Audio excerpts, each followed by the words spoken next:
Welcome to the Futurati podcast. Any member of the Futurati is somebody who believes in the power of the future. We know there's a better world ahead, and we indeed have the power to make it so.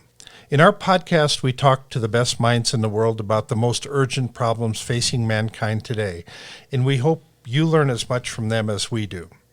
I'm Thomas Fry, a professional futurist and keynote speaker. And I'm Trent Fowler, a machine learning engineer and author. Thank you for joining us.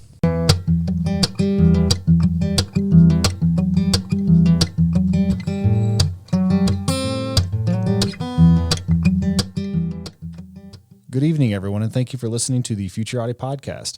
Tonight, we're joined by Brad Templeton, our first repeat guest. Brad founded Clarinet, the first internet-based content company, is chairman emeritus of the Electronic Frontier Foundation, is one of the founding computing faculty of Singularity University, and thinks about autonomous vehicles, nanotechnology, privacy, and digital rights, among many other things. If you enjoy this interview, please don't forget to like the episode and subscribe on YouTube or wherever you get your podcasts, and don't forget to check out our website, futuratipodcast.com. Brad, thanks so much for coming on the show again. Good to be here. You are our first repeat guest. Well, that's what a lot of people tell me. You were number 2 across a wide variety of media channels. Number one at being number 2. Harder. How you been? Not too bad. Pretty slow, as we were just talking before we went live. The virus doesn't seem to want to go away. It's very annoying. Yeah, viruses have that habit. Yeah. So there was an article that came out today about Philip Rosedale, and they interviewed him on his thoughts on the Metaverse, and he pretty much says he doesn't think it's ready for prime time. I don't know what your thoughts are on that, but in light of he has kind of an interesting background, having founded Second Life and gotten that off the ground back in 2003, and so when he weighs in on topics like this, I think a lot of people stand up and listen. Yeah, there's a lot to admire in what Philip's done, and actually after Second Life, he started another thing which he called high fidelity, and now he has a third thing which is also called high fidelity, but which is entirely different. Right. From the first high fidelity, which maybe is a little bit confusing. His first high fidelity was an attempt to do avatar-based conferencing or socializing, similar to I guess you could say Second Life is that as well. But Second Life is full of this programmable world where you can build and change things. You build land, you build buildings, you build things for people to play with. And High Fidelity was just, let's do video conferencing, but with avatars that are very closely linked to your face through motion capture, and thus don't take very much bandwidth. So it turns out that betting that bandwidth will be expensive is never a good bet. Although very interestingly, his third version, or his third bet, which is also called High Fidelity, is entirely different. It's an audio-only conferencing system, right? Not like Clubhouse or those other ones, in the sense that it does what many people call spatial chat, which is you do have a visual experience. You have a 2D world. You wander around it. As you get closer to people, they get louder, simulating what happens in a real room. And they did a lot of focus, though, on saying, let's make the sound as good as we can possibly make it. So that's the high fidelity part. The first high fidelity was making these avatars high fidelity. They weren't that good, actually. And this other one is about making the sound as good as possible. And sound is actually pretty important in video conferencing. And here we are podcasting, and we've all got some nice microphones, which is a step that everybody should take. Even more important is that we're all wearing headphones. And it turns out that while we have really nice echo cancellation software, and we're getting better and better at that, Google's got this great demo of AI noise cancellation. So you can be talking with someone on a speakerphone and the dog barks in the background and you don't hear the dog or the airplane. That's really nice. But nothing beats physics, and having headphones and a microphone that's close to your mouth give you that advantage from physics. And it turns out the really good audio experience is a big part of feeling a more realistic connection to other people, while we've all mostly been focusing on what we can do with the video in things like Zoom and Meet and Skype and other tools. So anyway, that was his tool, and I used it for a party I held last year, one of my first pandemic virtual party. I deliberately had 7 different virtual technologies for people, guests, to come and play in. So you could wander, and there was a Zoom room, and you could wander off into Discord, and then you could link through into I've forgotten all the names of all the tools I use, but I use Skype and I use High Fidelity. And people, unfortunately, mostly sat in Zoom. The rule number one is people seem to use the thing they know. They're resistant to learning a new thing, and so that was a negative consequence there. But they didn't like the time that we sort of overtly said, "Let's all go into High Fidelity and play with it," and they did find it was better, and you could be more full duplex, which is to say, like human beings do, talk over each other, interrupt each other, which doesn't work very well when you try and do the non-headphone experience with echo cancellation, because you have to stop it from happening. Because we're all wearing headphones, we can do that. So Philips' system was headphone based. It required you to have a headset. I say that to anyone who's doing a video meeting to just force everyone to have headsets. Throw darts at them if you virtually can do so. If you see them not wearing one. But anyway, that's just a preface. Yeah. Yeah. Going down the path of the metaverse, since the last time we talked, there's been a whole lot of media hype around the metaverse. I hadn't seen it. And kind of wanted to get some of your thoughts on kind of what actually represents the metaverse, and the discussions you have in Silicon Valley are obviously different than people have around other parts of the country or the world, and is it living up to the hype, and or will it eventually? In some ways, I'm sure it will be beyond the hype, and in other ways, it won't live up to the hype. That's pretty par for the course for anything like this. Facebook, obviously, yes, changing their name, trying to say we're all in on this, has certainly generated attention. There's everyone around Silicon Valley is constantly saying they've heard from a friend of a friend that Apple is doing something totally kick-ass in the space. And, like everything Apple does, it's secret for now. I mean, I actually can see Apple. If I go out on my balcony behind me, I can see their building. I could throw a rocket they're building. I often want to throw a rocket they're building. But I still don't know what they're doing. It doesn't leak in that direction. And Apple, of course, has a history of doing things well when they're not the first player. They have a history of doing them more expensively, and of course, ignoring all the other efforts that other people have had and making sure you have to buy a new connector. So I'm sure when Apple does this metaverse, it'll need you to get the latest iPhone. That's obviously going to be the case. iMeta. Yeah, exactly. With its own connector. So the biggest problem with all of the VR and AR tools that we've got right now, and I just went 2 weeks ago to the AWE sort of extended reality show that they have every year here.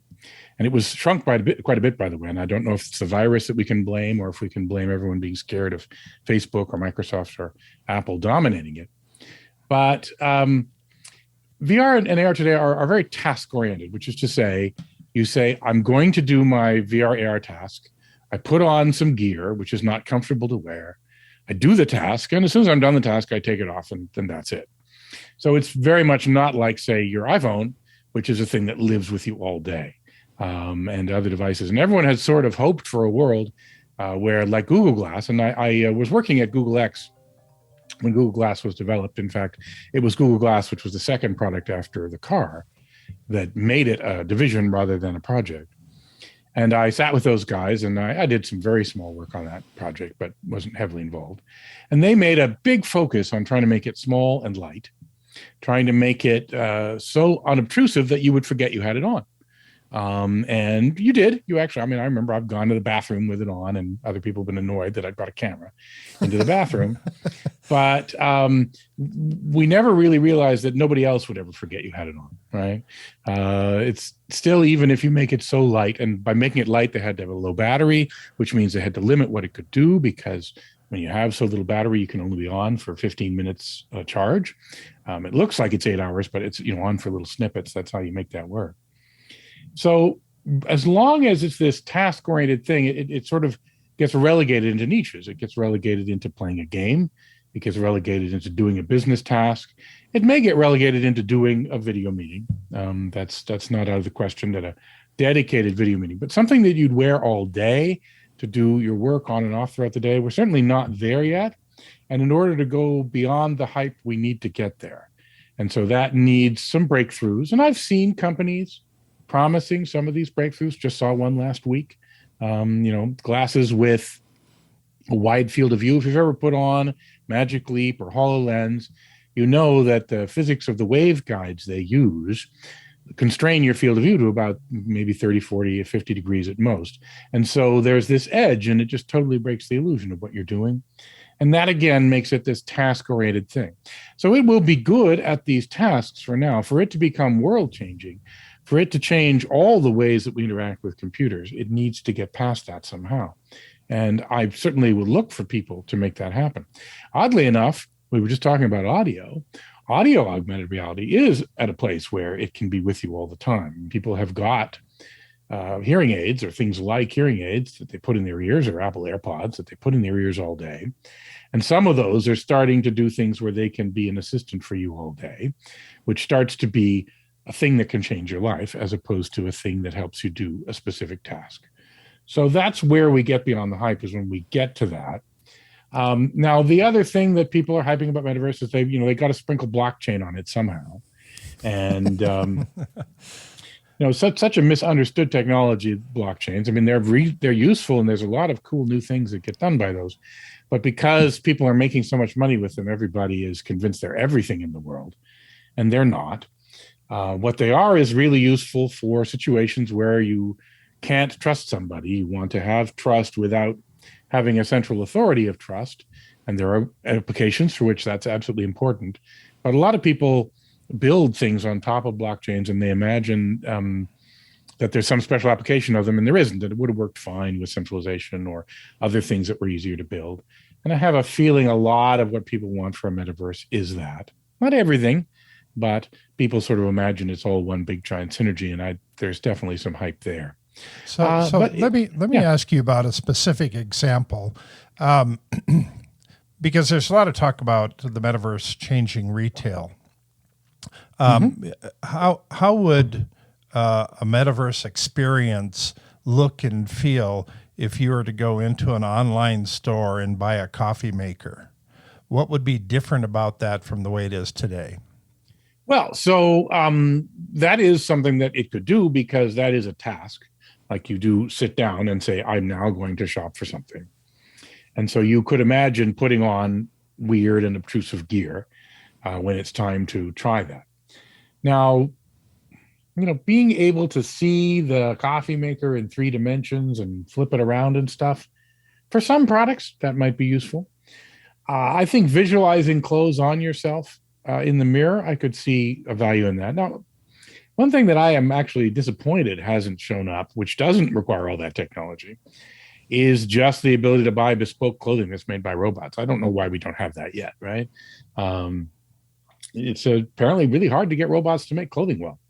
And the old-fashioned human seamstresses and sewers, mostly, of course, in low-income countries these days, seem to do a much better job of that. But I've always expected at some point before too long, and by now I even expected it, you'd be able to order clothing online and not really worry about it was going to fit you, because you've been measured in some system that measures you. And there's lots of people, I've had friends who've built companies to measure you in 100 different ways, or to put you in front of a camera that makes a 3D model of you and thus can really get to measure the size of your body.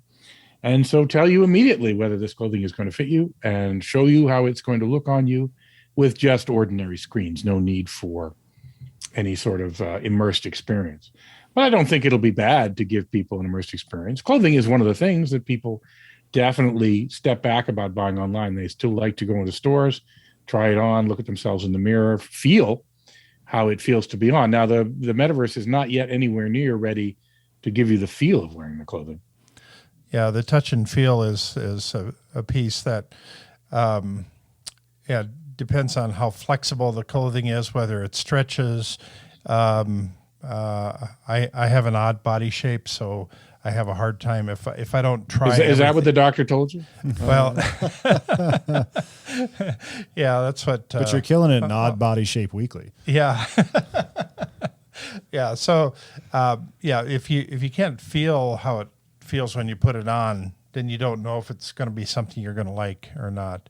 Yeah, I mean, that's what I'd hope, that a really good measurement of me would be able to tell me this is not going to be tight if I don't want it to be tight.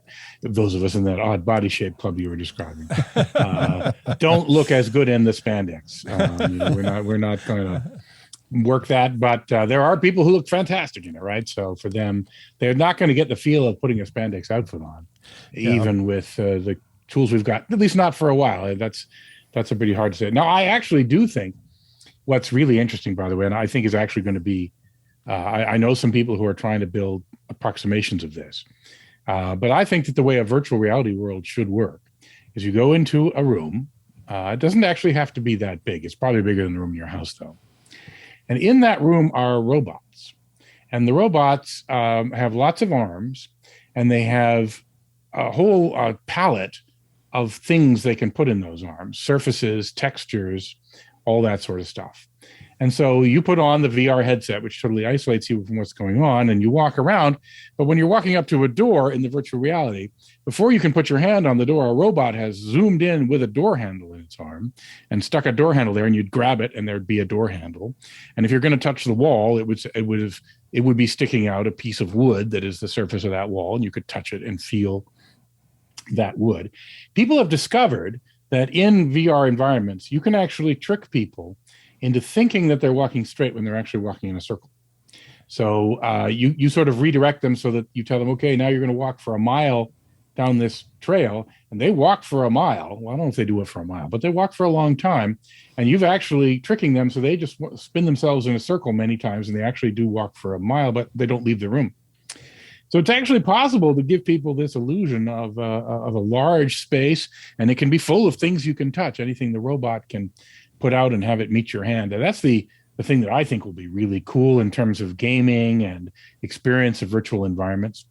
I actually do think that the world needs to come up with another form of tourism.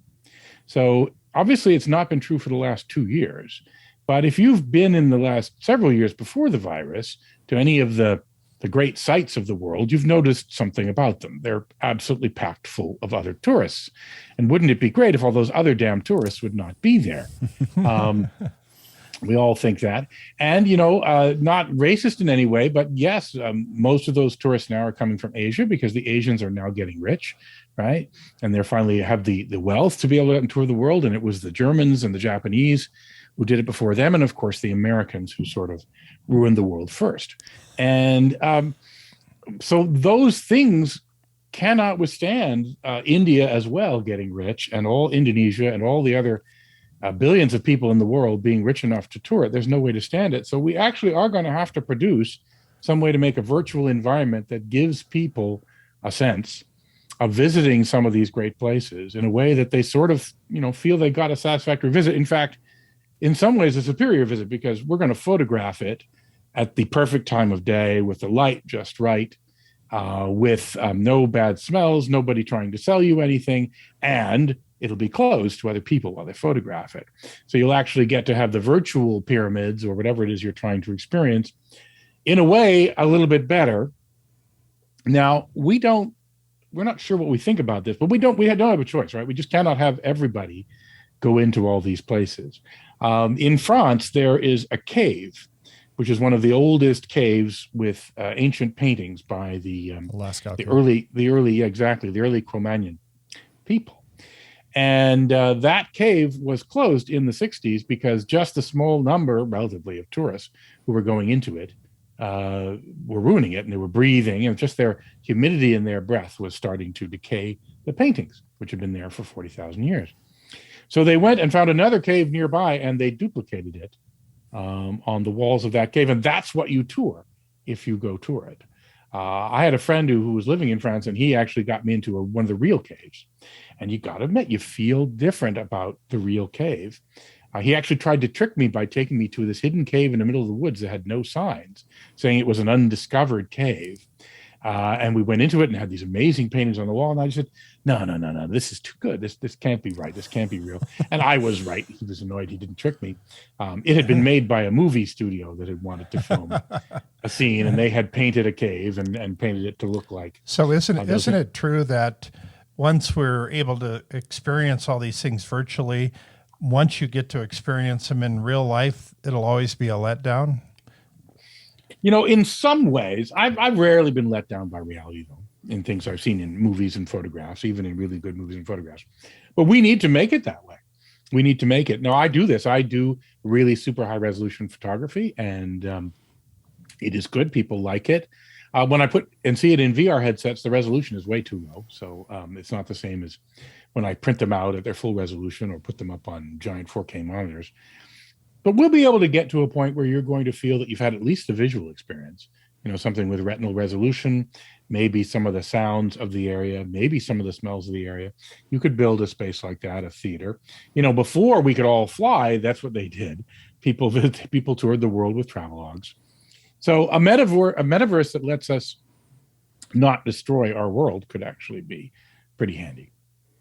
Yeah, there are lots of ancillary applications of it as well that I find very fascinating. So Cal Newport has written about how you might be able to use augmented reality or virtual reality to really achieve a very deep level of focus. I mean, you could essentially do your math homework in a Zen temple or something equivalently solemn.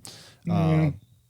I mean, right. Well, right now, all the gear we have is just too distracting. Well, sure. So we're getting better at the motion sickness issues and so on, but pretty much a large fraction of people, they want to take it off after a while, even if it's really good gear. I don't know whether it would actually be a more Zen space to do work. I'm a little skeptical. We have a long way to go on that. I don't know if it's impossible, but we certainly have some distance to go on that. But the other application, of course, is, as we've been desperate to do for the last 18 months, is find a way to have personal social meetings with other people without giving them deadly diseases. And all of the online virtual conferences, tours, and I was like you, I'm a conference speaker. I've been going to a lot of virtual conferences. I've been speaking at some of them. I've been hanging out at a lot of them, and they're all terrible. Right. Now I will make a self-serving comment and say it's all because they're not paying the speakers anymore, and that actually is part of it, because as the saying goes, not first coined about Facebook, but first famous about Facebook, that if you're not paying, you're not the customer, you're the product, right? As they say, that if the speakers are there because they want the audience, that's not in service of the audience, it's in service of the speaker who's felt it was worth their time. So they should pay their speakers, but that's not the only thing that's there. The thing that's really been missing, of course, is the thing we actually go to conferences for, that hallway that you go to after the talks. And most of the efforts to build something like that have been pretty meager. We've got Hopin, which got multi-billion-dollar valuation for just doing very simple. They did chat roulette, basically, just without the dick pics. And it turns out, by the way, chat roulette without the dick pics is pretty good. I mean, it actually does give you something. And there have been a whole bunch of companies who've tried to improve on that and do what they'll call matchmaking. So they try and say, okay, I'm going to pair you up to talk with somebody else at the conference who is said they were interested in the same things as you. But that actually doesn't work. Most of the interactions I've had that have been pretty useful at conferences have come because I was standing there with some people that I knew. And then one of them said, oh, you should meet, Mary over here. And Mary's walking by, and they pull them over and they introduce us. And I've never seen anybody really make that flow of introduction that goes on. And the second thing has been just the random gatherings. Those are also interesting ways to meet people. But there are some of the tools that have, little tables. Everyone sits at a table for some kind of lunch where you're not eating, and they do a random gathering. But every time I've seen it, people get pretty tired of it pretty quickly, and they wander off. So if we can make a metaverse that can replicate that experience of being in the big social crowd with hors d'oeuvres at the reception, obviously the hors d'oeuvres are difficult, then maybe we can get something really useful out of that, because we're certainly missing it the last 2 years. Mm-hmm. And if we could really pull it off, I think we wouldn't. But the truth is, everyone who's been going to the conferences that have started up in the last little while is going, oh my God, it's so good to see human beings again. Oh, yeah. So going back to the metaverse, what do you think, outside of gaming, what do you think the killer apps are going to be? Well, I mean, that's the one I was hoping to be, was socializing and right. Telepresence, virtual telepresence. So an advanced form of Zoom. Yeah. I mean, beyond an advanced form of Zoom. I mean, an advanced form of Hopin would be, because Hopin's aimed at conferences and Zoom is aimed at small meetings. Although small meetings also would be pretty good. You know, I mean, yeah, there'll be some shopping applications and things that you might consider gaming. Now, there's a lot of people actually doing what I think is an interesting aspect of gaming that's very physical. So you've got Beat Saber would be sort of the poster child killer app of the Oculus Quest, or now I guess it's the Meta Quest. But you know, some way like Dance Dance Revolution did in its day before it, where you actually started doing physical and social things with other people with these tools. And one friend of mine's got a company where he's building something that's kind of like that thing with the robots that I said. It's a climbing wall, though, right? So you can be climbing this wall, and you reach out, you grab this virtual thing, and there really is something there for you to grab, and you really pull yourself up, and it's you know, silently lowers you, so you're not actually getting any higher, but you feel like you've climbed a wall. Oh, that's very interesting. Yeah, so so that kind of haptic feedback stuff, I think, will make the metaverse much more interesting. And you can browse the companies that are trying to do this. There's people making suits that have electric shocks, so that when you're shot by your friend, you really want to kick him later, and these sort of things. But so far, still very primitive. So whether we'll spend a lot of time, but that's you can view that a type of gaming, but it actually is going beyond gaming when it's where you're getting your workout, or it's where you're actually, you know, doing an activity with friends that you would have liked to do out in the wild. So we've come across this question quite a few times in a lot of different contexts, but the evolution of identity is a kind of an interesting topic. And in the metaverse, does it make sense for an AI to have its own identity? Well, I guess this word identity is very loaded for me. And so I think identity is overrated. Or in fact, overrated is the wrong term for it, actually. That it's just, in many cases, the wrong direction. Now, we're all very used to the idea of identity and identity cards in the real world. And to make people rethink how they feel about that, I'll pull out a driver's license and say, why does this need my name on it? And people are shocked at that question. They say, what do you mean, a driver's license without your name on it? That doesn't make any sense. So why doesn't it just have a picture of me and a, you know, certified hologram saying this person is licensed to drive, or this person is old enough to drink, which is the other thing that we do with the card most of the time?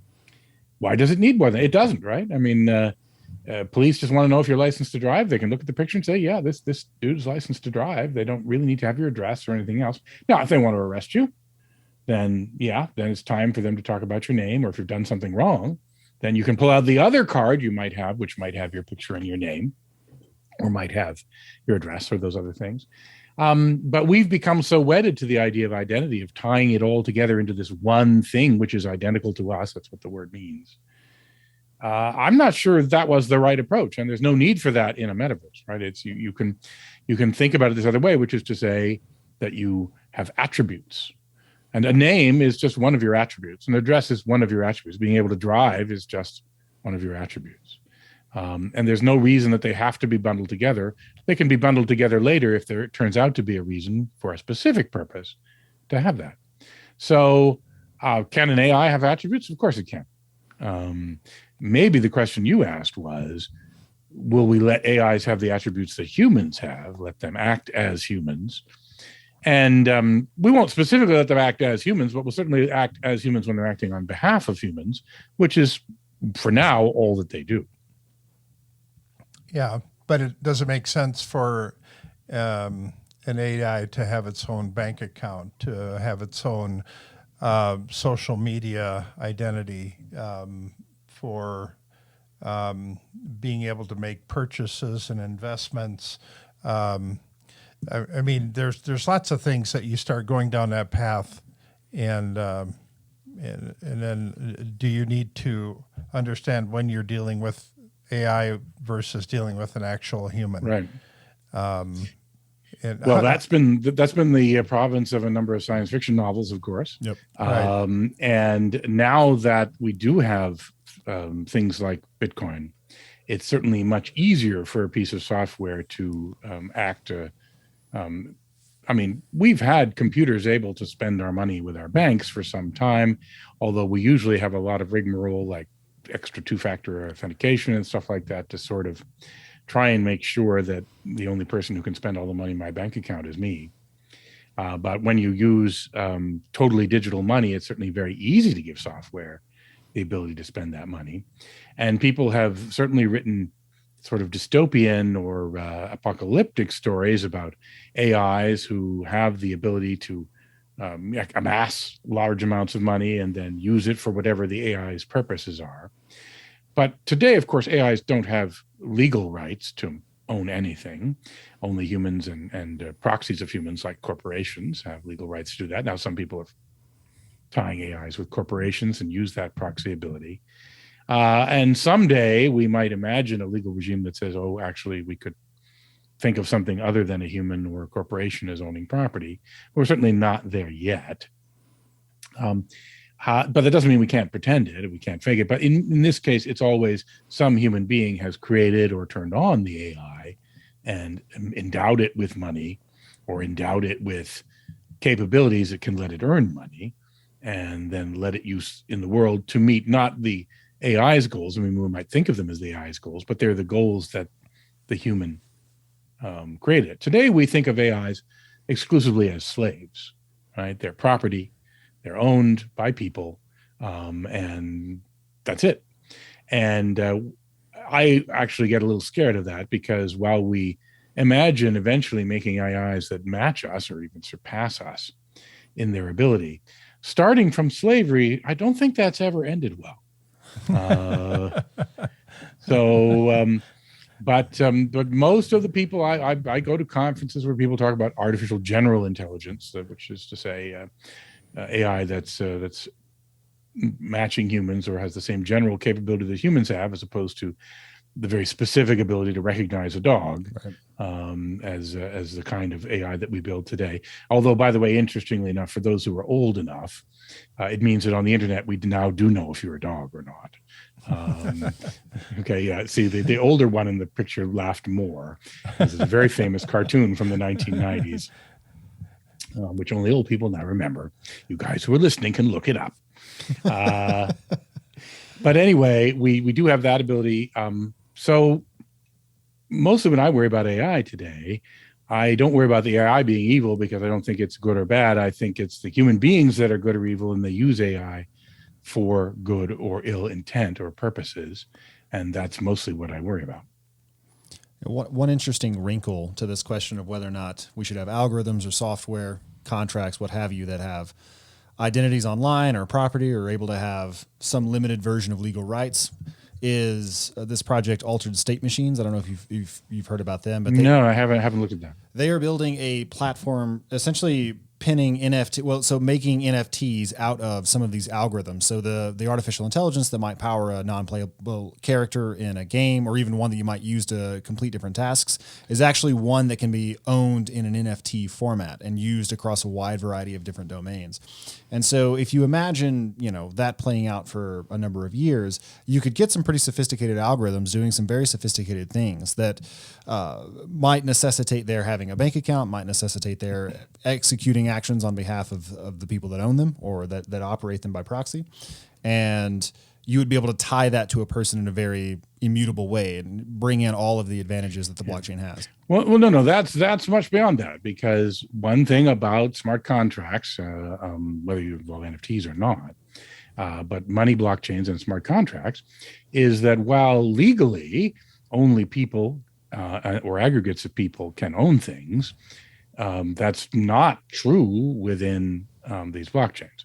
I mean, it's just whatever is in. So the fact that I own that AI, and thus technically whatever property it owns is my property, won't help me, because there's no court or government who I could come in and say, hey, go and get me the private keys of this, if it's outside if it's in another country, for example. Right. So today, if I have a robot and the robot has some gold, and so the robot belongs to me and the gold belongs to me, if the robot for some reason is refusing to hand over this gold, I can use physical force to take the gold from the robot, as long as the robot is not some all-powerful thing, in which case we've got other things to worry about. But in this case, no. I mean, if the robot is, or if the AI is built in some way that it exists and has the private keys in a way that I can't access or no government can access, then whatever the law may say doesn't change what I can do and can't do. And you cannot shut it down, because that's exactly how the money blockchains are designed, so that they can't be shut down by any central party without extreme efforts. I mean, the governments of the world could get together and shut down Ethereum or Bitcoin, but it would be very hard. And they're not going to do it just so I can get my gold. No. Yeah, I think that there will likely be a number of experiments that become famous where people are locked out of smart contracts along similar such lines, and hopefully will serve as a lesson for the rest of us. Those are just lessons that are learned the hard way. The Ethereum DAO was already that lesson for those not familiar with. The very first sort of smart contract to do a distributed autonomous organization, which is what that stands for, was compromised. It had bugs in it. And all the people, well, not all the people, but most of the people involved with Ethereum said, okay, that was a mistake. Whoops, our bad. Let's rewrite the Ethereum rules to undo that. But it required them all, the majority of them, to get together. And in fact, some didn't get in on this. They went off on their own and they lost. The people who went off on their own, they definitely lost the game. But it also made things so that this is not likely to happen again. It would have to be something really drastic, like something world shaking, before they would all get together and undo something that was not supposed to be undone. So if we actually somehow make an AI so it actually has legal standing, like a corporation, and then you have an incident like the Colonial Pipeline that gets ransomed, and people say, well, that wasn't me, that was that AI over there that did that. Is it reasonable to think that we might have some separation between the people pulling the strings and the AIs that are committing the crime? Well, what do you mean by separation? I mean, if we've explicitly made a law to say that you aren't responsible for what the AI that you deploy does, well, then that would be a separation. I'm not sure we're going to explicitly say that. Okay. I was talking last minute about how it might happen by default. You could certainly see someone creating an AI, setting it loose in the world, giving it independence through things like Ethereum, and then trying to say, look, I never expected it to do this. And so someone who tried to sue you for negligence or malfeasance would probably not be able to produce ill intent. A lot of the law doesn't punish human beings until we can prove bad intent on their part. So there may be simply nobody to blame. Whether or not societies would accept that, would they accept that we're just not going to hold anyone in any blame? Who knows, right? I mean, we may not even get a choice about it. Case law will have to evolve to delineate between the different circumstances. Like, was there any reasonable way you could have known that these would be the consequences of unleashing this thing or deploying it in a certain way or making modifications to a source code? The whole idea of putting AI in prison for the next 20 years really doesn't carry much weight. Well, you want to go after the human beings, right? Well, there are two goals society might have. They might want to shut down the evil AI, which, again, they try and figure ways to do, which could require things as drastic as forking a blockchain and killing off the fork in which the AI exists. That would happen if it were tremendously dramatic. Now, it would also make a big difference as to whether the AI did something physical and harmful, like putting out contract kills on people, which has been the subject of science fiction stories from time to time, or whether it was just a tort matter. But the truth is, with torts, what we usually have is what we call a standard of care. And society and courts over time define how much care are you supposed to take when you do stuff. And we'll eventually have a standard of care, but I don't think we have one yet, beyond what derives from our old ones, over what you're supposed to do when you're letting loose killer robots on the world. But right now, if it's literally killer robots, I think people would say there is a standard of care. Don't do that. Right.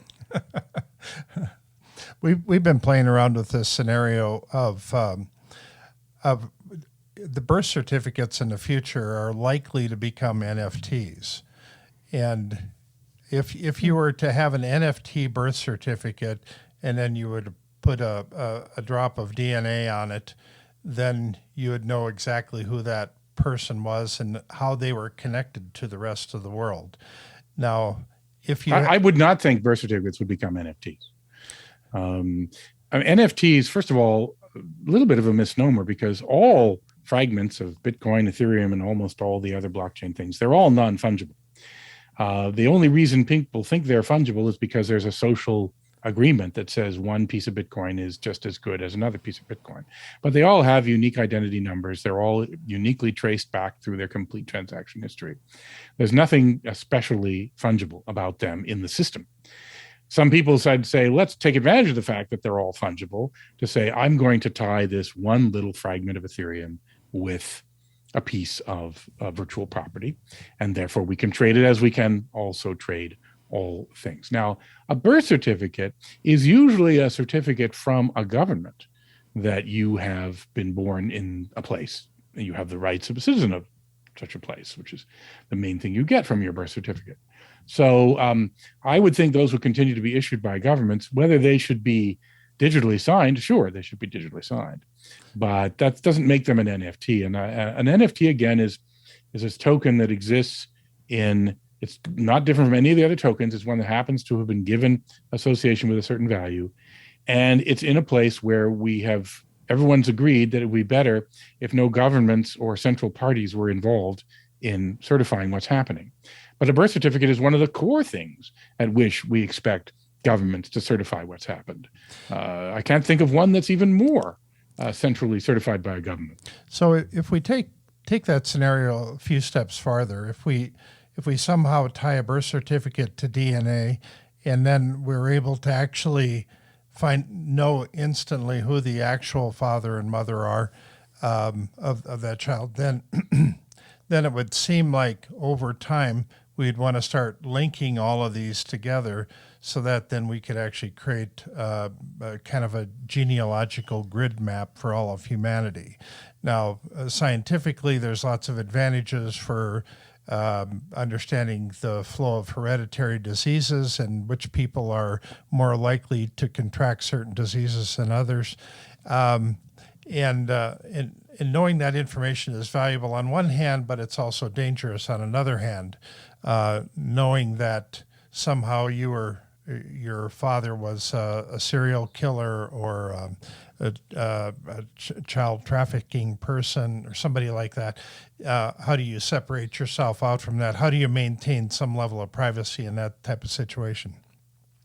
Well, it's challenging. Now, of course, Iceland did genotype, I pretty think their entire population. Maybe there were some people who got exemptions from that. And you don't really need to record. I mean, the scanning of your DNA, it's just written in there who your parents are if you have access to the DNA of any of your relatives. You don't even need certificates or anything else of that to do that. In fact, you can't really hide this because you're shedding your DNA everywhere you go. And anyone who wants to get your DNA, and doesn't really that much effort for them to get it from you. It's one of the most hard things in the world to secure. It makes it interesting because we cannot physically secure it. We might actually have to come up with rules and laws about what people can do with our DNA, because everything else we protect, we sort of like have a vault we can put it in. You know, you can put your private data into an encrypted disk. You can put the keys to your safety deposit box in a safe. This we can't do with DNA. It's just going to get out and it's going to be there no matter what we do. And whether you need to put someone's DNA on their birth certificate, well, as I mentioned, birth certificates are created by governments, and they have various reasons why they want to do that. Usually they convey a right of citizenship, for example. That's probably the most important thing. And they also will convey, obviously, parental associations and then the parental duties and parental rights over the child. So I could see governments saying, yeah, we'd like to really verify that by using DNA. So far, I haven't heard of anyone wanting to do that. But it is interesting because now, for example, My older brother and sister were born to a different father than I was. But when my father married my mother, he adopted them. But he adopted them in a way that actually changed their birth certificates. Their birth certificates have his name as the father, as though their genetic father. Well, he was not just their genetic father. I mean, he and my mother were married when they were born. So governments have actually been willing to do the opposite of this. They've been willing to say, regardless of what actually happened, we're going to say, for legal purposes, this man is the true and 100% father of these children. Now, a genetic test would immediately reveal that he's not, but we've actually been willing to go the other way. So I'm not sure whether or not we'd want to say we want to make it so hard and fast. We may want to say that, in fact, parenthood is a legal thing and not a genetic thing. And that we want to treat it as a legal thing and therefore not tie it to DNA so tightly.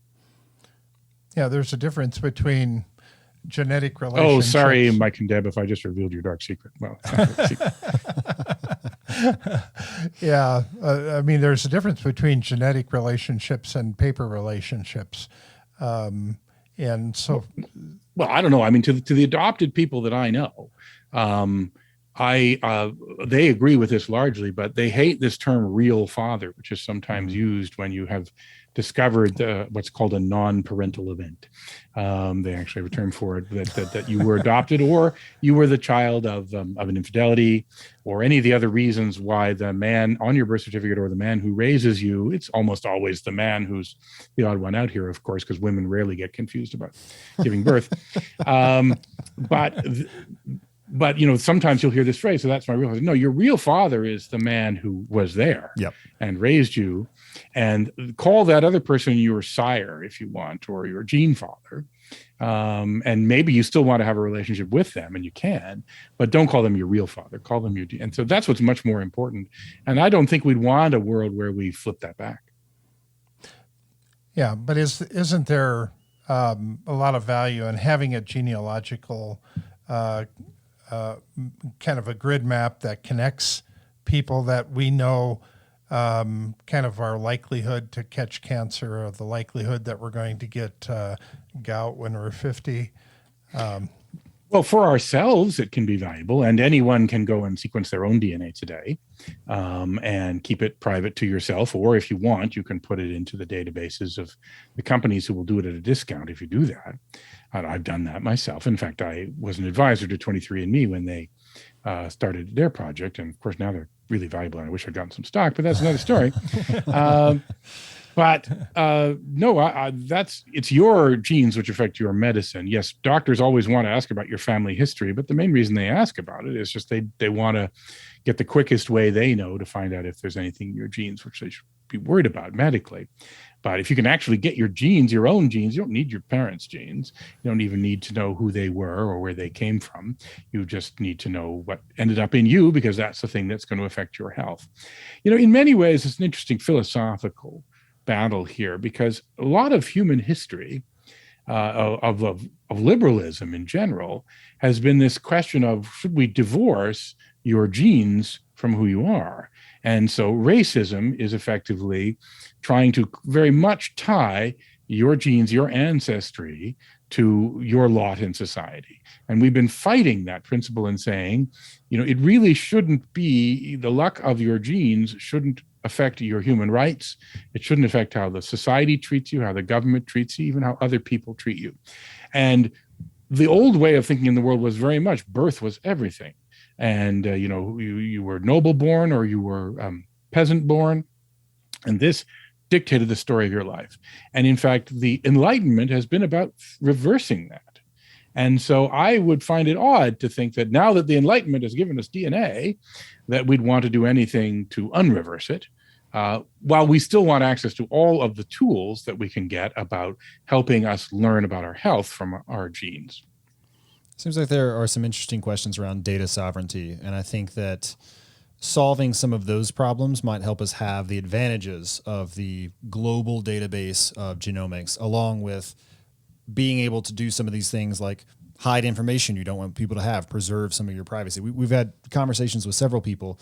The one that comes to mind is Irene Ng, who's the CEO of DataSwift, and these have all centered around the different ways in which you can control who has access to your information. So with sort of the blossoming of the internet age and the explosion of Facebook and social media companies, the default has been just to kind of broadcast all of this information all the time and to not worry too much about who owns it, about who gets to use it, about who gets to control access to it and the ways in which they might enforce that.